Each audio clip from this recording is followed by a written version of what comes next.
Hi, Carlos. Good morning. How are you doing? Good morning, Mark. Very good, and you? I'm good, thank you. Congratulations on passing your PMP exam. How are you feeling? Thank you very much. I feel very good. I finally it's a milestone that I wanted to achieve for a long time. Thank you for your help. Wonderful. I'm happy to hear that. And thank you so much for the time for this lessons learned session. This would be really helpful for people who are preparing for PMP exam. So I'll be asking a few questions. Let's start with your brief introduction and specifically about your product management experience. For sure. So I'm an industrial engineer, and, and I am registered as a professional engineer in Canada. And I have been working in projects for in manufacturing for about 23 years. I have worked in companies that make trains for massive transportation, and it's all about projects, and I've dealt with projects all my life. All right, wonderful. Okay, so let's talk about your PMP exam preparation journey. When did you take the course and how much total time you spent in the preparation process? So I took the course back in June with you, and it took me a little bit of time because I was really busy at work. This the project that I'm handling is very demanding. But I did attend every session that we had on the nighttime for me, where you get together a group and we answer the questions. And that's where I realized that I really needed to pay attention and to study and to be diligent with the questions. So like you said, I did not book my exam quickly because I really wanted to make sure that I had some time to study. Um, so I finally said, that's it. I'm going to follow Amar's advice, and I booked my exam for the 29th of November, and I booked it around the beginning of November. So every day I had a task to do 30 questions per day and check the answers, obviously. And once the ones that I did not get correct, I went to the explanation and I went back to your notes to review why. And some things were not completely understood, even though I've been working in projects for a long time. There were concepts and ideas that were new to me. The agile process and all that concept was new because I've always worked in waterfall projects. So I did. I know the exam is 180 questions, and that gives in the timing that gives me the math of 78 seconds per question, more or less. You trained us in the sessions that we had. You trained us to answer around that time, so I knew that I had to time myself.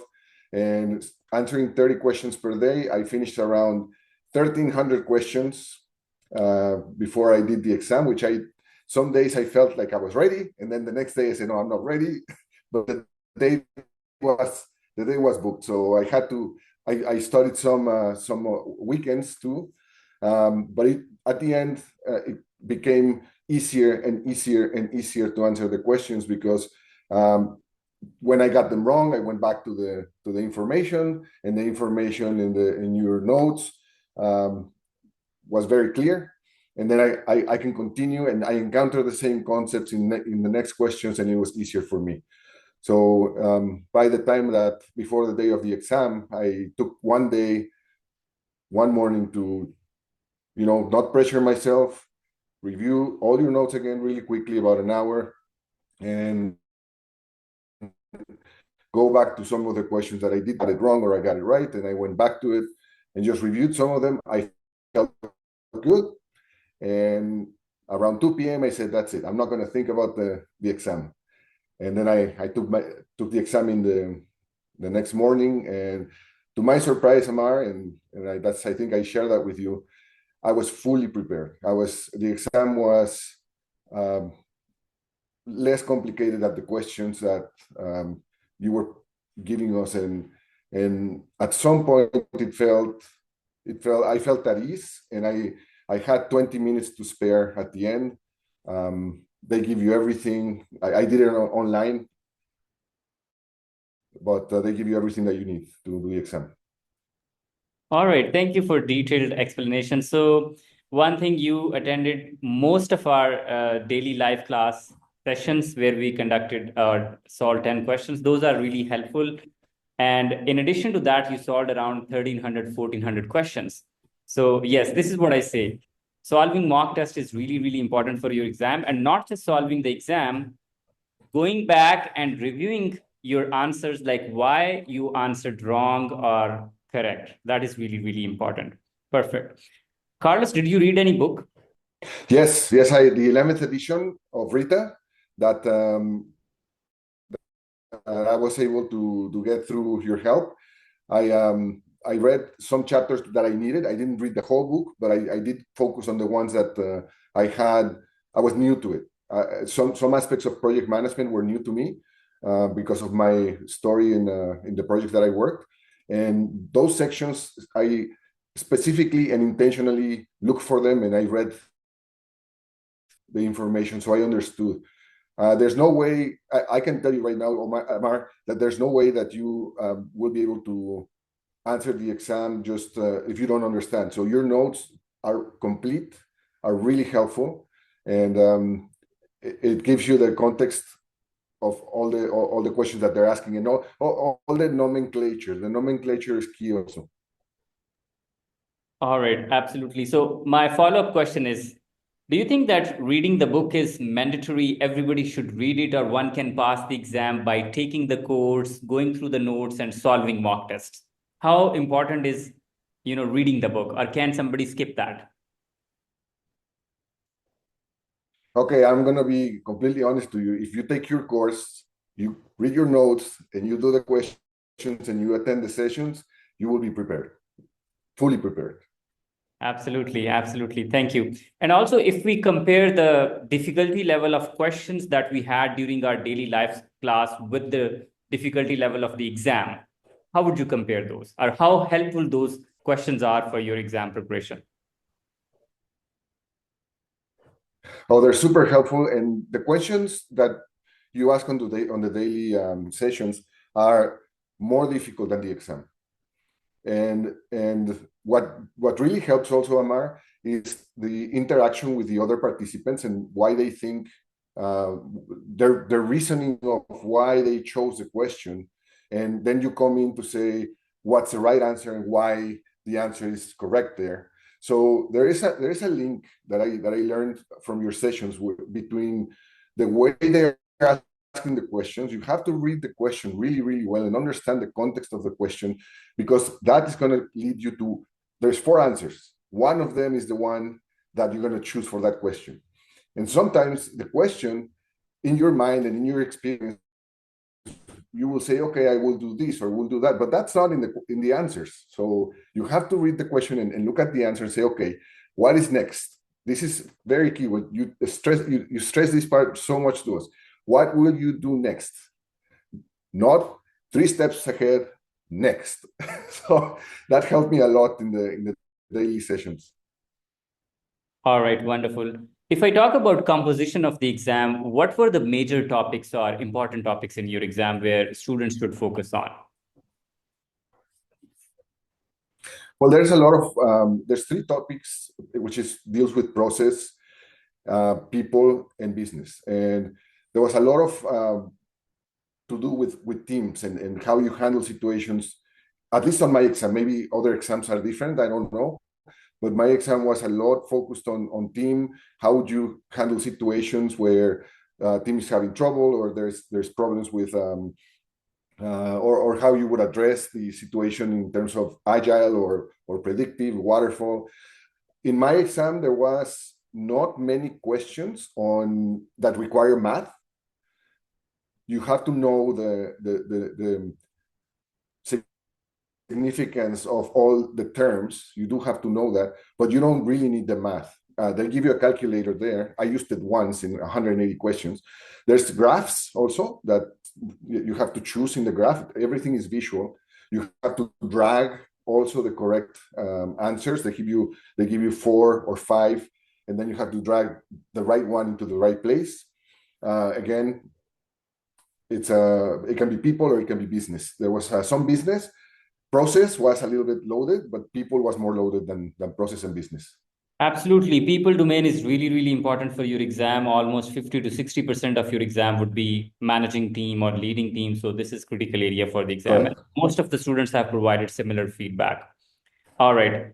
Carlos, how difficult is this exam for someone with not a lot of project management experience? Is it doable? It's doable. I think the exam, if you have the information that you give on your notes and you understand it or look to understand it, the exam work. I work in the government of Canada, and obviously they helped me with the training, and I passed my exam. And when everybody say, "Oh my God, the exam is so difficult," they said, "Well, if you're not prepared, yeah, maybe, but if you're prepared, I think with if you devote yourself and you have some time to study and do the questions, I think in less than 30 days you can pass the exam, even if you're not in the PMP in the project management world. All right, thank you. How did you manage time during the exam? Was it challenging? Well, yeah, you know, I was going through the questions and forgot about the time, and then I would remember to check, and I checked, and I just know that one question is around 1 minute and 10 seconds. So if there's 3 sections on the exam, each one is of 60 questions, and then you have a break, a 10-minute break that you can take, but you have to tell them if you want to go outside of the camera in the online exam. So I was looking at how many, I was on question, let's say 30, and I would see how much time will pass, and you cannot write anything. So you just have to understand 1 minute and 10 seconds per question. How much time do I have left? Where am I on the exam? And just measure it. So at the beginning, I didn't think about it. And when my second break was there, I saw that I had 1 hour and 20 minutes left, and I had 60 questions left. So I think I was in good place. All right, perfect. Okay, Carlos, any advice for PMP aspirants? How to stay committed for exam preparation? How to find time? Because most of the students, the challenge for them is that they're not able to find time because they're busy in other activities, job, family, friends. How to find time to study? Well, my advice would be very simple and just do it. Do 10 questions per day, 20 questions per day. And yes, at the beginning, is because you're learning, is you're going to go back and learn. Then after that, what happened to me is I was doing 10, 20, 30, and then one day I just did 60 questions, and it took me about 45 minutes to 60 minutes. And then you're flying through the questions and you're going back and learning. So just block, like assisting to your evening classes, block 1 hour, do as many as you can. Don't time yourself sometimes, just do it for the fun, but block some time every day. And if you can, like I did, I asked for 1 day off to make sure that I had the time to review. And I put during the exam, there cannot be noise, so I put things all over my house. So be quiet, please. Everybody knew. So yeah, just take your time, be diligent, be systematic, and do it every day. And the moment you look back, you're prepared. Absolutely, absolutely. Block some time and stay consistent. That's the only way. And just do it. Have this mindset like you have to take the exam, you have to pass it. So do it as soon as possible. If you delay this, then, one of my students, he contacted me yesterday and he said he took my course 4 years ago, but he didn't take the exam. He wanted to take the course again. So yes, there are such examples as well. Carlos, you have gone through the entire process. You took the course, you attended all our PMP classes, you read the book, solved tons of questions, and successfully passed the exam. What do you think? How helpful this entire journey is for you from learning perspective, apart from certification? learning product management for your professional growth and development? This is a key question, Amar. They asked me, my boss and some VPs from my company, they asked me this question. And while I was studying and I was doing your course and reading the notes and going back to understand, there was a part of project management that opened up in my mind and opened up my viewpoint on how to see problems and how to approach problems. This course gave me the understanding and the tools to see a problem, and it doesn't matter how if the scope is defined, if you know where you're going or not, there are tools to tackle different problems in different ways in project management world, and that's what it gave me. It gave me the ability to know the right word, know the right tools to tackle some problems, and it shows in every day. We have people from other sites coming to I'm in Winnipeg in Manitoba, and we have people from other parts of the world coming. And in my process, I could notice, and people notice that hey, well, he's leading us to the right place in the right way. So they apparently they see that they think and obviously you know more than you think. But it helped me a lot to change my mindset I gave me a lot of tools to approach different problems. All right. Thank you so much, Carlos, for detailed explanation. And once again, congratulations on passing the PMP exam. This session or your responses would be really helpful for anyone who would be watching. And I'm really glad to see you happy on passing this exam. We will be in touch, and I'm just a text away. Whenever you need to discuss anything, just drop a text. Yes, thank you, Ama, and I do have to thank you so much for your help. You were there every time I texted you, so thank you. Yeah, absolutely, absolutely. And thank you for acknowledgement. Really happy to help you, and will do in the future as well. Carlos, thank you. Have a nice day. Bye. You too, Amar. Thank you so much. Bye.